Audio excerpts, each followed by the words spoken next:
Fast track 24 ஆண்டு அனுபவம், 24 நகரங்களில் 24 மணி நேரமும் உங்கள் சேவையில். உங்கள் ஆதரவிற்கு நன்றி.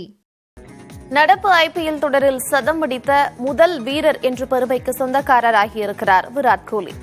ஐபிஎல்லில் ஒட்டுமொத்தமாக 8 சதங்களை விளாசிய விராட் கோலிக்கு இந்த ஒரு சதம் ஒரு மோசமான சாதனையையும் பெற்றுக் கொடுத்திருக்கிறது. ஐபிஎல் தொடர் தொடங்கிய 2008ஆம் ஆண்டிலிருந்து தற்போது வரை ராயல் சேலஞ்சர்ஸ் பெங்களூரு அணியில் மட்டுமே விளையாடியிருக்கும் விராட் கோலி படைத்த சாதனைகள் ஏராளம். ரன் மிஷின், கிங் என ரசிகர்களால் அழைக்கப்படும் கோலியின் சாதனை பயணம் தற்போதும் தொடர்கிறது. ஒட்டுமொத்தமாக ஐபிஎல் தொடரில் 242 போட்டிகளில் விளையாடியிருக்கும் அவர்தான் அதிக ரன் எடுத்த வீரர். இதுவரை 7579 ரன்களை குவித்துள்ளார். ஒரு சீசனில் அதிக ரன் விளாசிய வீரரும் விராட் கோலிதான். 2016ஆம் ஆண்டு மட்டும் அவர் 973 ரன்களை குவித்து இமாலய சாதனை படைத்துள்ளார். பார்ட்னர்ஷிப்பில் அதிக ரன்களை குவித்துள்ள சாதனை பட்டியலிலும் விராட் கோலி இடம் பிடித்துள்ளார்.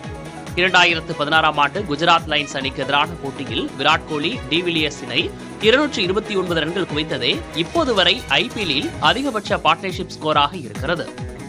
2016ஆம் ஆண்டு குஜராத் அணிக்கு எதிரான போட்டியில் விராட் கோலி டிவிலியர்ஸ் இணை 229 ரன்கள் குவித்ததே இப்போது வரை ஐபிஎல்லில் அதிகபட்ச பார்ட்னர்ஷிப் ஸ்கோராக இருக்கிறது. மேலும் ஐபிஎல் தொடரில் 8 சதங்கள் விளாசிய ஒரே வீரரும் விராட் கோலிதான்.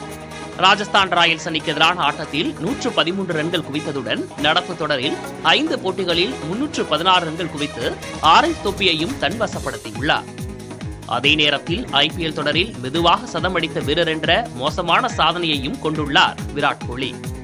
அவரது 8வது சதத்தை நிறைவு செய்ய 67 பந்துகளை எடுத்துக்கொண்டதே இதற்கு காரணம். 2009ஆம் ஆண்டு மணிஷ் பாண்டே 67 பந்துகளில் சதம் அடித்திருந்தார். தற்போது அந்த மோசமான சாதனையில் விராட் கோலியும் கைகோர்த்துள்ளார். புதிய தலைமுறைக்காக தென்றல் பிரபாகரன். ஃபாஸ்ட் ட்ராக் 24 ஆண்டு அனுபவம், 24 நகரங்களில் 24 மணி நேரமும் உங்கள் சேவையில். உங்கள் ஆதரவிற்கு நன்றி.